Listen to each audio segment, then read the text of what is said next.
Father of Indian industry, भारतीय उद्योगों का पितामह कहे जाने वाले, भारत के सबसे प्रतिष्ठित फैमिली को जन्म देने वाले, भारत के सबसे वैल्यूएबल ग्रुप, सबसे वैल्यूएबल कंपनीज को जन्म देने वाले उस फाउंडर की हम बात करेंगे जो भारत का पहला और सबसे सक्सेसफुल बिजनेसमैन की गिनती में आता है, जिसने अपना बिजनेस को एक्सपेंड किया ग्लोबली। ब्रिटिश सरकार के रहते हुए ब्रिटिश एम्पायर में अपने बिजनेस को उन्होंने ग्लोबली एक्सपेंड किया और किस तरह से अपना बिजनेस शुरू किया। आज हम उस टाटा फैमिली की फाउंडर की बात करेंगे, आज हम उस टाटा ग्रुप के फाउंडर की बात करेंगे जहां से रतन टाटा पैदा हुए, जहां से JRD टाटा पैदा हुए, जिनको आज भी हम सल्यूट करते हैं और उनके लिए भारत रत्न जैसे पुरस्कारों की मांग भी करते हैं। लेकिन आज हम उन सब के पीछे के उस पहलू की बात करेंगे, उस शख्सियत की बात करेंगे जिन्होंने इन टाटा फैमिली को, जिन्होंने टाटा ग्रुप को जन्म दिया। आज हम बात करेंगे जमशेद जी टाटा की, और ये अभी हाल फिलहाल में न्यूज़ आई थी कि ये 20वीं सदी के सबसे बड़े फिलैंथ्रोपिस्ट के रूप से जाने जाने लगे, 20वीं सदी के सबसे बड़े दानवीर के रूप में जाने जाने लगे, और इन्होंने 20वीं सदी में सबसे ज़्यादा दान दिया इनके रहते हुए, $102 बिलियन का दान। ये शख्सियत की कहानी बहुत ज़्यादा इंटरेस्टिंग है, इस कहानी को अपने हिसाब से सुनिएगा, बहुत ज़्यादा मन लगा करके सुनिएगा। तो कहानी शुरू करते हैं। कहानी शुरू होती है गुजरात से। अब गुजरात से उस टाइम बॉम्बे प्रेसिडेंसी के एक इलाके से जिसका नाम था नवसारी, वहां पर इनका जन्म हुआ 1839, 3 मार्च 1839 को। एक पारसी फैमिली से, पारसी समुदाय से ये बिलोंग करते थे, जो कि अपने इनके पूर्वजों का कहा जाता है कि ईरान से आए थे, क्योंकि ईरान में पारसी समुदाय को उत्पीड़ित किया जाता था, वहां पर उनको टॉर्चर किया जाता था। तो वहां से पलायन करके ये इंडिया आए थे और इंडिया में शिफ्ट हुई थी इनकी फैमिली। जहां पर इनकी फैमिली इंडिया में शिफ्ट हुई तो इंडिया में पुजारियों का काम करते थे, ये पुजारी थे। अब नाउ इनके जो पिताजी थे उनुसरवान जी, वो पहले शख्स बने इनकी पूरी फैमिली में जिन्होंने बिजनेस स्टार्ट किया। उन्होंने मुंबई जाकर के, बॉम्बे जाकर के, उस टाइम का बॉम्बे जाकर के वहां पर एक एक्सपोर्ट ट्रेडिंग फर्म खोली, और उस वक्त 1839 में इनका जन्म हुआ गुजरात में, गुजरात के नवसारी इलाके में 3 मार्च को। अब नाउ जब ये पढ़ने जाते थे, इनको पिताजी ने इनकी फैमिली ने इनमें बहुत ज़्यादा कैपेबिलिटीज़ देखी, बहुत ज़्यादा चीज़ें देखी जो एक्स्ट्रा ऑर्डिनरी किड्स के अंदर होती थी। तो नाउ अब इनको पढ़ने भेजा गया फॉर्मल एजुकेशन के लिए, वेस्टर्न फॉर्मल एजुकेशन के लिए, जो ब्रिटिश सरकार के समय की सबसे बड़ी एजुकेशन होती थी, वो उनको भेजा गया उस चीज़ के लिए। नाउ अब यहाँ पर पिताजी बॉम्बे में फर्म चला रहे थे, अपनी ट्रेडिंग फर्म, और उसी वक्त यहाँ पर ये पढ़ रहे थे अपनी formal education, western formal education. 14 साल की उम्र में इन्होंने अपने हायर एजुकेशन कंप्लीट की, और उसके बाद पिताजी को ज्वाइन किया मुंबई आकर के, और वहाँ से अपने एल्फिंस्टन कॉलेज में ग्रेजुएशन के लिए दाखिला लिया। उस ग्रेजुएशन के दौरान जब ये स्टूडेंट थे, इनकी शादी भी वहीं हो चुकी थी, इनकी शादी भी ग्रेजुएशन के दौरान हो चुकी थी, क्योंकि वो वक्त था 1839 के बाद का, 1840s का वो वक्त था, उस टाइम इनकी शादी हो चुकी थी। और इन्होंने 19 साल की उम्र में अपनी ग्रेजुएशन कंप्लीट की, और उसके बाद अपने पिताजी के बिजनेस के लिए उसको ज्वाइन किया। अपने पिताजी के बिजनेस को मुंबई में इन्होंने ज्वाइन किया, और उसे एक्सपेंड करने के लिए, उसे ग्लोबली आगे बढ़ाने के लिए ये चाइना, जापान, यूरोप, US के चक्कर लगाते रहते थे, वहां पर मीटिंग्स करते थे, चीज़ों को समझते थे, फैक्ट्रीज को समझते, नई नई टेक्नोलॉजी जो आ रही है उनके लिए ये वहां पर जाते थे, US, अमेरिका, यूरोप, ऐसी जगहों पे ही जाते थे। लेकिन उस वक्त, जिस वक्त ये अपने बिजनेस को ग्लोबली एक्सपेंड करना चाहते थे, वो वक्त था 1858 का, और उस वक्त देश में बहुत ज़्यादा अशांति थी। बहुत ज़्यादा अशांति का माहौल क्यों था वो आप सबको पता होगा, आपने हिस्ट्री की एक चैप्टर में ये चीज़ ज़रूर पढ़ी होगी कि 1857 की रेवोल्यूशन, जो क्रांति 1857 की जो क्रांति थी, उस वक्त वो ठंडी हो चुकी थी, वो धीरे धीरे कम हो रही थी, क्योंकि ब्रिटिश सरकार ने उस क्रांति को दबा दिया था, उस रेवोल्यूशन को निस्तनाबूद कर दिया था। लेकिन उस वक्त देश में जो अशांति फैली हुई थी, देश फ्रीडम की मांग कर रहा था, लेकिन ब्रिटिश सरकार लोगों पर अत्याचार कर रही थी, लोगों को टॉर्चर कर रही थी। उस वक्त देश में जितनी ज़्यादा अशांति का माहौल था, जितनी ज़्यादा टर्बुलेंस का माहौल था, उस वक्त ये अपने बिजनेस को ग्लोबली एक्सपेंड करना चाहते थे। 1858 के टाइम पर जब इनके पिताजी ने इन्होंने कहा कि अफीम की खेती की जा सकती है, और पिताजी ने इनको चाइना भेजने को कहा कि चाइना पे जाओ, वहाँ पर सीख के जाओ कि अफीम का बिजनेस किस तरह से कर सकते हैं। तो ये चाइना रेगुलरली जाने लगे। क्योंकि अफीम चाइना में उस टाइम बहुत ज़्यादा होती थी। इंडिया के नॉर्थ ईस्ट इलाकों में असम, मणिपुर जब उस टाइम होते थे, नॉर्थ ईस्ट के सेक्टरों में भी अफीम बहुत ज़्यादा होती थी और उसमें काफ़ी ज़्यादा प्रॉफिट भी था। तो ये चाइना जाने लगे रेगुलरली और वहाँ पर अफीम की फैक्ट्रीज़ को देखने लगे, लोगों से बात करने लगे, बागानों में जाने लगे, अफीम के बागानों में, जहाँ पर लोगों से बातचीत करके वहाँ से बिजनेस के फैक्टर्स लाने लगे, बिजनेस की स्ट्रेटेजीज लाने लगे जब वापस इंडिया आते थे। लेकिन इस रेगुलर ट्रेवलिंग के दौरान उन्होंने एक चीज नोटिस की कि कॉटन इंडस्ट्री जो कॉटन इंडस्ट्री है वो बहुत ज्यादा बूम पर है और बहुत ज्यादा प्रॉफिट यहां से मिल सकता है, क्योंकि अफीम की खेती बहुत ही ज्यादा सीमित होती थी और बहुत ही ज्यादा एक्सपोर्ट वो बहुत कम इलाकों में होती थी, बहुत ही ज्यादा लिमिटेड कंट्रीज में अफीम की खेती एक्सपोर्ट होती थी, अफीम एक्सपोर्ट होती थी। लेकिन कपास जो था, जो रुई थी, या फिर जिसे कहें कॉटन इंडस्ट्री जो थी, वो बूम पर थी और यूरोप के हर देश में उसे इंपोर्ट किया जा सकता था, उसे एक्सपोर्ट किया जा सकता था, अमेरिका के, यूएस के हर देश में उसे एक्सपोर्ट किया जा सकता था। तो इनको दिखी एक अपॉर्चुनिटी कॉटन इंडस्ट्री में। ये इंडिया आए और अपने पिताजी से कहा कि कॉटन इंडस्ट्री की शुरुआत करते हैं। इन्होंने कॉटन मिल्स लेना शुरू की। उसके बाद अब इन्होंने अपना चीज़ें चालू की, अफीम को छोड़ करके या फिर अफीम के साथ साथ इन्होंने कॉटन इंडस्ट्री की शुरुआत की। वहाँ पर इन्होंने 29 साल यानी 29 ईयर्स अपने फादर के बिजनेस के साथ काम किया। लेकिन उसके बाद इन्होंने अपने फादर का बिजनेस छोड़ा और उसके बाद इन्होंने अपनी खुद की कंपनी, खुद की ट्रेडिंग फर्म लॉन्च की, जहाँ पर उन्होंने इस फर्म को 21,000 रुपये के साथ शुरुआत की। और उस टाइम के 21,000 रुपए की वैल्यूएशन अगर आज के हिसाब से देखा जाए तो वो होती है 4 अरब रुपए से ज़्यादा। उस टाइम उस 21,000 रुपए से इन्होंने अपनी उस फर्म की शुरुआत की, अपनी उस ट्रेडिंग कंपनी की शुरुआत की। महज ये 29 साल वहाँ पर टिके रहे अपने फादर के बिजनेस के साथ में। और उसके बाद इन्होंने कॉटन मिल्स को खरीदना शुरू किया। इन्होंने एक ऑयल मिल खरीदी, उसको कन्वर्ट किया कॉटन मिल में, कन्वर्ट किया और 2 साल तक उसे चलाया, वहाँ पर प्रॉफिट निकाला और उसके बाद उसे बेच दिया गया। उसके बाद इन्होंने काफी सारी और मिल्स खरीदी और उसके बाद 1867 में जब इन्होंने अपने पिताजी का बिजनेस छोड़ दिया, अपना खुद का बिजनेस करने लगे। और 1874 से पहले जब 1869 में इन्होंने चिंचपोकली में वो जो 2 साल चलाई थी वो मिल ली। उसके बाद 1874 में इन्होंने central India spinning weaving and manufacturing company की शुरुआत की नागपुर के अंदर। 1874 की वो टाइम थी और उस टाइम बॉम्बे को यानी कि मुंबई को कॉटनोपोलिस ऑफ इंडिया कहा जाता था। यानी मुंबई में जितनी कॉटन उत्पादित होती थी, जितनी कॉटन यहाँ पर प्रोड्यूस होती थी, वो देश में कहीं और नहीं होती थी। कॉटन का गढ़ कहा जाता था उस टाइम बॉम्बे को। और जब लोगों ने देखा कि जमशेदजी टाटा अपनी फैक्ट्री डालने वाले हैं, लेकिन बॉम्बे में नहीं, वो नागपुर में डालने वाले हैं, जो एक बहुत छोटा सा शहर उस टाइम होता था, जहां पर वो फेमस नहीं था, बहुत ज़्यादा फेमस नहीं था, लोग उसे जानते नहीं थे। उस टाइम उस छोटे से शहर में उन्होंने कॉटन इंडस्ट्री डालने की सोची तो लोगों ने इनका बहुत मजाक उड़ाया। लोगों ने कहा कि ये नहीं चलेगी, आपका बिजनेस फेल है, क्योंकि वहां पर लोगों ने देखा कि मुंबई में जितनी भी फैक्ट्री चलती थी वो काफ़ी अच्छी से चलती थी और जितना भी कारोबार होता था इंपोर्ट एक्सपोर्ट का या फिर वीविंग का, वो सब होता था मुंबई में। लेकिन इन्होंने बॉम्बे के बाहर उस नागपुर इलाके में, इस छोटे से शहर में अपना कॉटन का इंडस्ट्री डालने की शुरुआत की। लेकिन इन्होंने वहां पर अपॉर्चुनिटीज देखी। इन्होंने देखी कि नागपुर में जमीन काफी ज्यादा सस्ती थी, इनको वहां पर भरपूर रिसोर्सेज मिल रहे थे अपनी कॉटन इंडस्ट्री डालने के लिए। और सबसे बड़ी चीज, वहां पर इंडस्ट्री में जो डिस्ट्रीब्यूशन वाली चीज होती है, वो डिस्ट्रीब्यूशन वाली चीज भी वहां पर काफी आसानी से हो सकती थी, क्योंकि बॉम्बे में पास पड़ता था और साथ में समुद्र भी था, तो वहां पर आराम से इंपोर्ट एक्सपोर्ट किया जा सकता था चीजों को, कच्चे माल को और वीविंग को, या फिर जो कॉटन था उसे बाहर भेजा जा सकता था बड़ी आसानी से।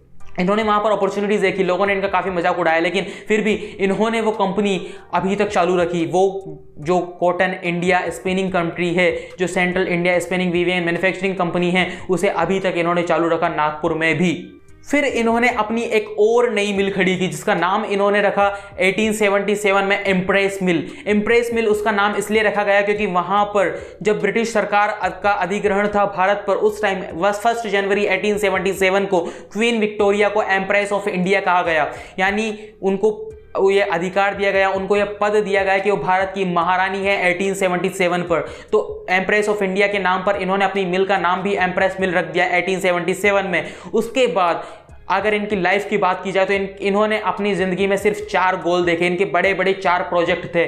पहला, एक यूनिक होटल बनाना जो भारत में और कहीं नहीं हो। दूसरा, एक हाइड्रो इलेक्ट्रिक प्लांट बनाना जो बहुत बड़ा हो। तीसरा, एक बहुत ही बढ़िया वर्ल्ड क्लास लर्निंग इंस्टीट्यूट को खड़ा करना। और एक बहुत बड़ा सपना, एक इंडियन स्टील और आयरन कंपनी को खड़ा करना। हालांकि इनके रहते सिर्फ एक ही प्रोजेक्ट कंप्लीट हो चुका, वो था द ताजमहल होटल जो कि इंडिया में आज भी है, जहां पर आतंकी हमला हुआ 26/11 का 26/11 टेरर अटैक, जो कोलाबा में होटल है द ताज होटल, वो इनको आंखों देखी बनी, क्योंकि 1904 में 1904 में इनकी डेथ हो चुकी थी, लेकिन 1903 में उस होटल का इनॉग्रेशन किया और उस होटल की कंप्लीट इन्होंने बनवाया, क्योंकि उस होटल में लागत लगी थी 11 मिलियन रुपीज, यानी कि 1 करोड़ से ज्यादा रुपए, जबकि आज के हिसाब से उस चीज को देखा जाए तो 1500 करोड़ रुपए, अगर 2021 के हिसाब से देखा जाए उन 11 मिलियन यानी 1 करोड़ से ज्यादा रुपयों को, तो आज के हिसाब से 1500 करोड़ रुपए उस वक्त की लागत जो लगी थी वो ये थी।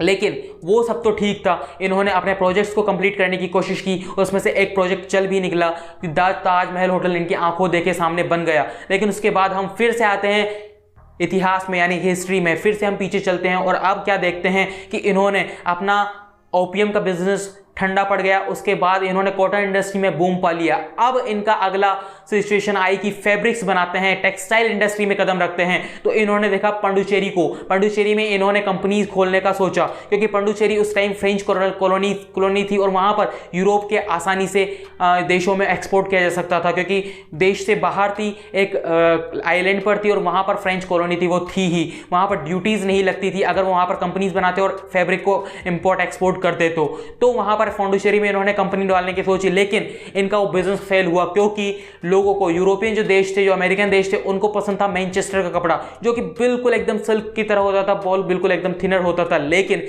इनको पसंद था वही कपड़ा, लेकिन इंडिया में जो टेक्नोलॉजी थी, इंडिया में जो फैक्ट्रीज थी, इंडिया में जो फैब्रिक टेक्सटाइल इंडस्ट्री थी, वो उस टाइम बना रही थी बहुत ज़्यादा मोटा कपड़ा, जो मैनचेस्टर जैसा तो बिल्कुल भी नहीं था, बहुत ज़्यादा मोटा कपड़ा जो लोगों को पसंद नहीं आता था, जो फॉरेन कंट्रीज़ को बिल्कुल पसंद नहीं आता था, तो इनका वो बिजनेस नहीं चला।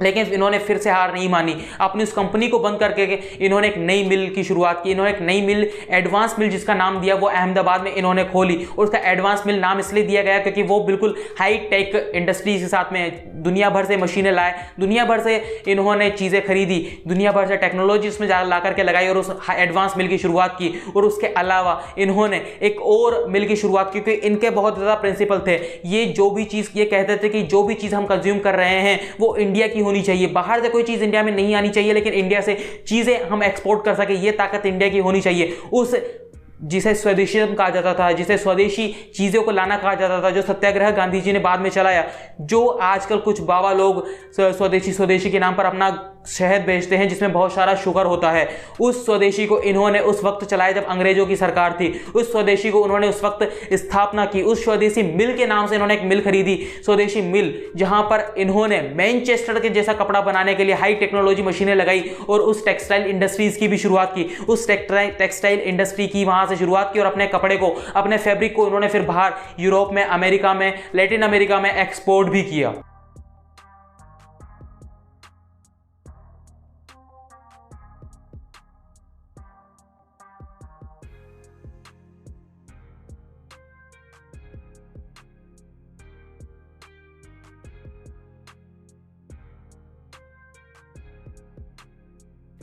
जब हम इनकी 4 प्रोजेक्ट्स की बात करते हैं, जिनमें से एक इनकी आंखों देखे इन्होंने शुरू करवा लिया था, वो था ताज होटल। और ताज होटल के बारे में एक बहुत ही उम्दा फैक्ट है जो आपको शायद नहीं पता होगा, वो ये कि ताज hotel, the Taj hotel India की पहली ऐसी होटल थी जिसमें इलेक्ट्रिसिटी थी। आप शायद सुनकर ये चौंक जाएंगे, लेकिन भारत की पहली ऐसी होटल जहां पर इलेक्ट्रिसिटी, जहां पर बिजली थी उस होटल के अंदर, वो भारत की पहली ऐसी होटल थी। बाकी के जो 3 प्रोजेक्ट थे, इंडियन स्टील कंपनी जो कि बाद में टाटा स्टील बनी, भारत, उसके बाद यहाँ पर जो बाकी के जो प्रोजेक्ट थे, Indian institute of science Bengaluru जो टाटा ने रखा, जिसकी नींव रखी, और उसके बाद एक हाइड्रो इलेक्ट्रिक प्लांट जो कि टाटा पावर के नाम से अब जाना जाता है, भारत का सबसे बड़ा प्राइवेट इंडियन इकोनॉमिक प्लांट जो कि भारत को सबसे ज़्यादा प्राइवेट सेक्टर की बिजली देता है, जो इलेक्ट्रिसिटी देता है, वो आज यहाँ पर खड़ा हुआ है।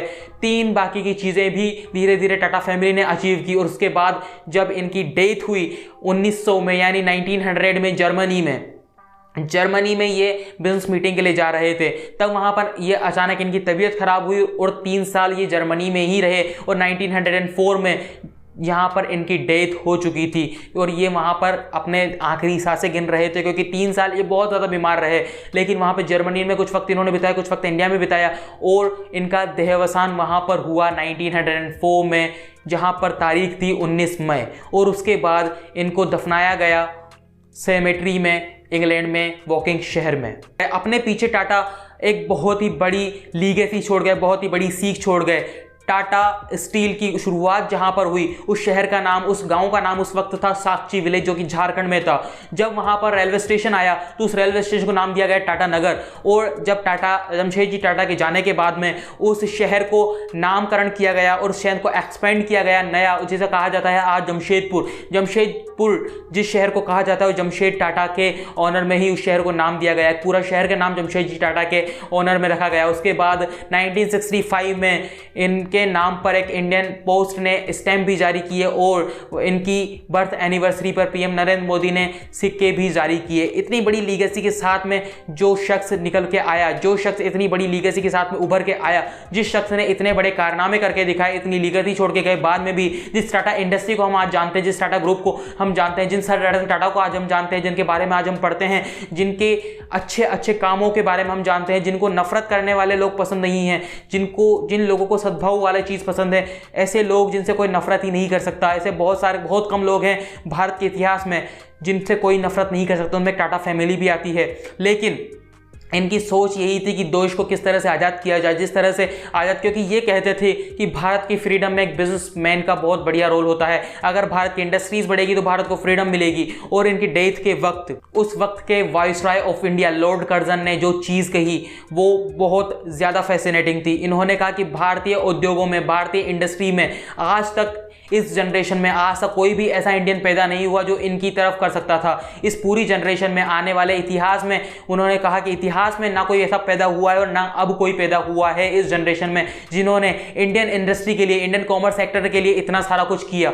ये लॉर्ड कर्जन के शब्द थे जब इनकी डेथ हुई, जब जमशेदजी टाटा की डेथ हुई। तो ऐसे व्यक्ति से आप क्या सीखने को मिलेगा? ऐसे व्यक्ति से आपको लाइफ लेसन सीखने को मिलेंगे, ऐसे व्यक्ति से आपको बिजनेस लेसन सीखने को मिलेंगे। आज हमारे पास सब कुछ है, आज हमारे पास मोबाइल फोन है जिनसे हम कुछ मिनटों में, कुछ सेकंड्स में हम चीजें कर लेते हैं, हम चीजों का पता लगा लेते हैं लेकिन हमारे पास क्या नहीं है? हमारे पास कमिटमेंट नहीं है, हमारे पास वो पावर नहीं है, हमारे पास कॉन्फिडेंस की कमी है, हमारे पास कम्युनिकेशन की कमी है। लोग शर्माते हैं, हम बहुत ज्यादा चीजों को एक्सप्लोर करने से डरते हैं, हम रिस्क लेने से डरते हैं। उस टाइम ब्रिटिश एम्पायर के टाइम इन्होंने जिस तरह से अपने बिजनेस की नींव रखी, टाटा ग्रुप की नींव रखी, वो आज के टाइम आप रखना बहुत ज्यादा आसान है। आपके अंदर वो बिजनेस का पैशन होना चाहिए, आपको लोगों से सीखना है, आपको चीजों से सीखना है, आपको बिजस्टार्ट को सब्सक्राइब करना है ताकि आप हमसे सीख सकें, ताकि आप हमारे आने वाले वीडियो से सीख सकें, बिजनेस करना सीख सकें, स्टार्टअप करना सीख सकें, एंटरप्रेन्योरशिप की जर्नी को आगे बढ़ाना सीख सकें, खुद को बड़ा करना सीख सकें। बिजस्टार्ट को सब्सक्राइब करना है, इस वीडियो को शेयर करना है लोगों के साथ में, सभी लोगों के साथ में जो बिजनेस करना चाहते हैं, उन लोगों के साथ में, जो इंस्पिरेशन लेना चाहते हैं उन लोगों के साथ में, जो जॉब करना चाहते हैं उन लोगों के साथ में, जो स्टूडेंट हैं जो आगे कुछ करना चाहते हैं उन लोगों के साथ में भी। और हमें सोशल मीडिया पर भी फॉलो करना है, यूट्यूब पर सब्सक्राइब करना है, बिजस्टार्ट से हमारे सोशल मीडिया पर हैंडल्स हैं, हमें वहां भी फॉलो करना है।